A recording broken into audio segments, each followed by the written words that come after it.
ব্রাজিলের মতো দলের বিরুদ্ধে এমন ঘুরে দাঁড়ানো সত্যিই অবিশ্বাস্য। একদিকে ইউরোপের নামী ক্লাবের তারকায় ভরা ব্রাজিল, অন্যদিকে একের পর এক আক্রমণে নাস্তানাবুদ করে দিয়েছে এশিয়ার শক্তি জাপান। ইন্টারন্যাশনাল ফ্রেন্ডলি ম্যাচ হলেও আবহাওয়াটা একেবারেই প্রতিযোগিতামূলক। জাপানের মাঠে নামার পর থেকেই ব্রাজিল নিজেদের আধিপত্য দেখাতে শুরু করে।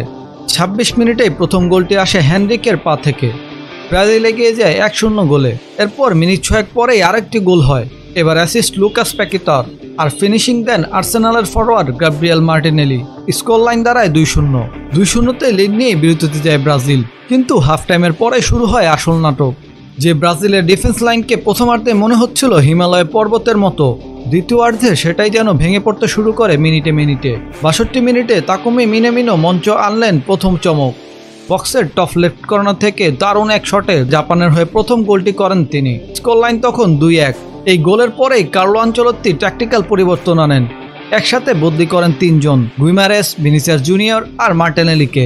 মাঠে নামান কুনহা, জ্যালিংটন আর রদ্রিগোকে। কিন্তু তাতে কাজের কাজ কিছুই হলো না। ম্যাচের ৬২ মিনিটে আসে সেই মুহূর্ত যা বদলে দেয় পুরো ম্যাচের গল্প।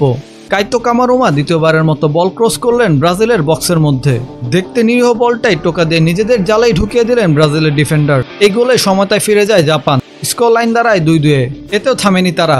৭৫ মিনিটে জুনিয়র ইতোর নিখুঁত অ্যাসিস্টে আইসোওয়েদা হেডে গোল করে জাপানকে প্রথমবারের মতো এগিয়ে দেন। ৩-২ লিড নিয়ে তখন পুরো ম্যাচের মোড় ঘুরিয়ে দেয়। শেষ দিকে ব্রাজিল একের পর এক আক্রমণ চালালেও জাপানের ডিফেন্স ছিল অনড়। শেষ পর্যন্ত আর ফিরতে পারেনি ব্রাজিল।